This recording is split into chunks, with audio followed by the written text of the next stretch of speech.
Hello everyone. आज हम discuss करेंगे बेसिक इंटीग्रेशन के कुछ फॉर्मूले और यहाँ पे इसकी डेफिनेशन को हम लोग डिस्कस करेंगे। जो डेफिनेशन होती है इंटीग्रेशन की वो बोलती है the reverse process of differentiation, जिसको हम लोग एंटी डेरिवेटिव भी बोल सकते हैं। Means just reverse of differentiation is called the integration. तो डिफरेंशिएशन अगर आपको अच्छे से क्लियर है, जो मैं लास्ट वीडियोस में वहां पे बता चुका हूं, एक्सप्लेन कर चुका हूं, तो वो सारी वीडियोस अगर आप देखेंगे डिफरेंशिएशन की तो सारे वहां से आपका जो बेसिक जो डिफरेंशिएशन है वो क्लियर हो जाएगा और जस्ट उसका जो रिवर्स प्रोसेस होगा तब आपको समझ में आएगा इंटीग्रेशन। तो इंटीग्रेशन उतना ही स्ट्रांग तब होगा जब आपके पास डिफरेंशिएशन आपका स्ट्रांग है, क्योंकि जस्ट हमको डिफरेंट यहां पे वो करना है, रिवर्स प्रोसेस को हमको अप्लाई करना है और कुछ नहीं करना है। तो यहां पे बेसिक फॉर्मूले हैं। फॉर्मूला नंबर 1 है आपके पास x की पावर n dx। अगर आप इसको इंटीग्रेशन करोगे तो इंटीग्रेशन भी हमारे पास टू टाइप्स का होता है। एक होता है हमारे पास डेफिनेट इंटीग्रल, एक होता है इनडेफिनेट इंटीग्रल। तो यहां पे जब लिमिट गिवन नहीं होती है इंटीग्रेशन में तो उसको बोलते हैं हम लोग इनडेफिनेट इंटीग्रल। तो जब लिमिट देगा तो उसको बोलेंगे डेफिनेट इंटीग्रल, तब हम लोग इंटीग्रेशन कांस्टेंट c को अप्लाई नहीं करेंगे। अदरवाइज अगर लिमिट नहीं दिया है तो हम लोग c को ऐड करते हैं, जिसको हम लोग बोलते हैं c को इंटीग्रेशन कांस्टेंट। सी को हम लोग बोलेंगे इंटीग्रेशन कांस्टेंट। इंटीग्रेशन कांस्टेंट, तो इंटीग्रेशन कांस्टेंट हम यहां पे इसको बोलेंगे इंटीग्रेशन कांस्टेंट, हम यहां पे इसको बोलेंगे सी को। तो वो ऐड होगा क्योंकि लिमिट आपको इंटीग्रेशन में गिवन नहीं दिए। ये हमारा जो होता है बेसिक इनडेफिनेट इंटीग्रल होता है। ठीक है, तो आप ये देखो बेसिक फॉर्मूले जो आप याद रख लो। ठीक है, क्योंकि देखो आपने देखा होगा जो डिफरेंशिएशन होता है cos x का वो होता है माइनस साइन x। तो साइन x का जो इंटीग्रेशन होगा वो होगा माइनस का cos x। और आपने देखा है साइन x का डिफरेंशिएशन होता था cos x, तो cos x का इंटीग्रेशन क्या होगा हमारे पास साइन x। और ये इंटीग्रेशन कांस्टेंट क्यों लगाते हैं मैं अभी आपको एक्सप्लेन करता हूं और दिखाता हूं ये क्यों निकल कर आया। और यहां पे देखिए log x का आप डिफरेंशिएशन करते हो 1/x, तो 1/x का जो इंटीग्रेशन हो जाएगा वो क्या हो जाएगा log x।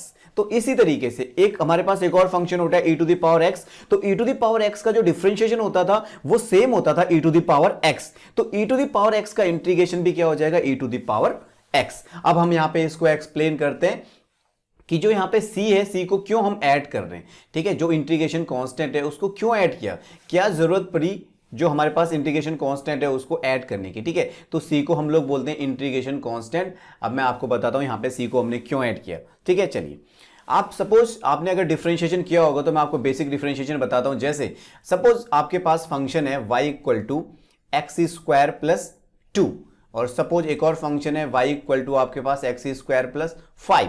ठीक है, तो चलो आप डिफरेंशिएशन करो दोनों का, तो आपके पास आएगा dy by d x equal to 2x और 2 का हो जाता है 0 जो कि कांस्टेंट होता है। और जो सेकंड वाला फंक्शन है उसका डिफरेंशिएशन क्या आएगा dy by d x equal to 2x और 5 कांस्टेंट है, अगेन उसका क्या हो जाएगा 0।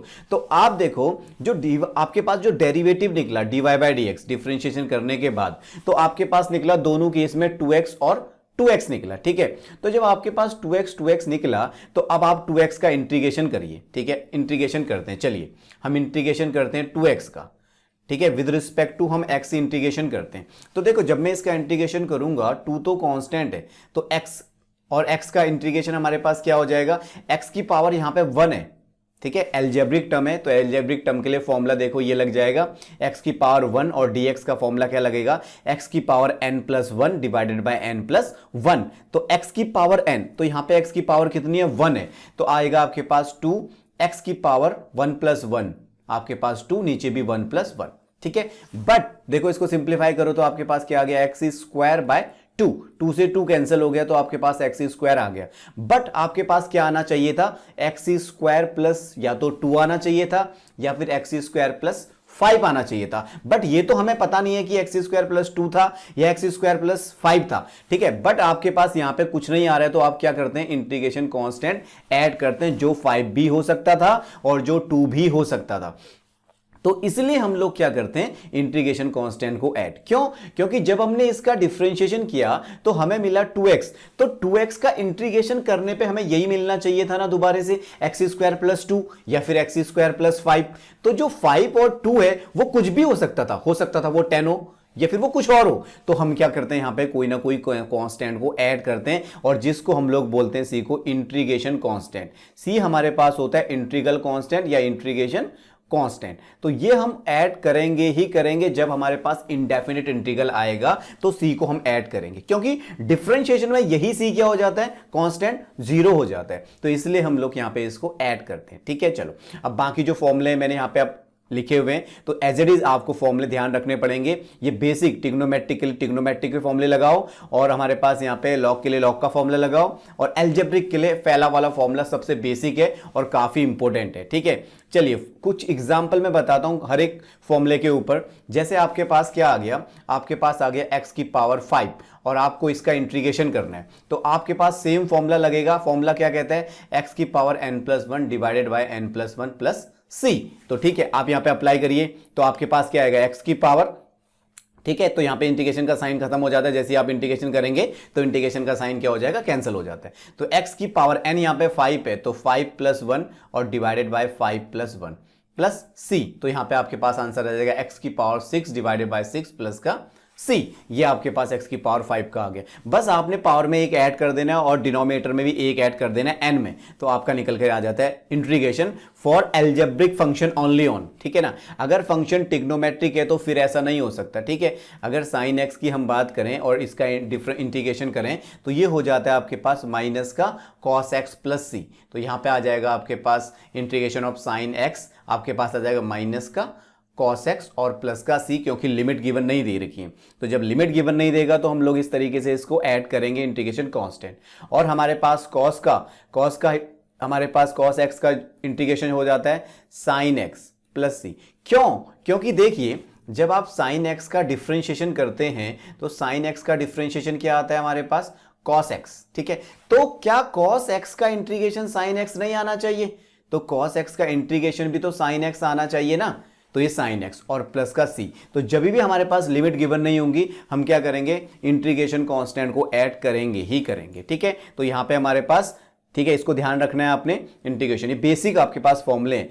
सपोज 1/x और dx आ गया और आपके पास यहां पे आंसर क्या आ जाएगा, log x प्लस का c। क्यों, क्योंकि आपने देखा होगा log x का जो डिफरेंशिएशन होता है वो होता था 1/x।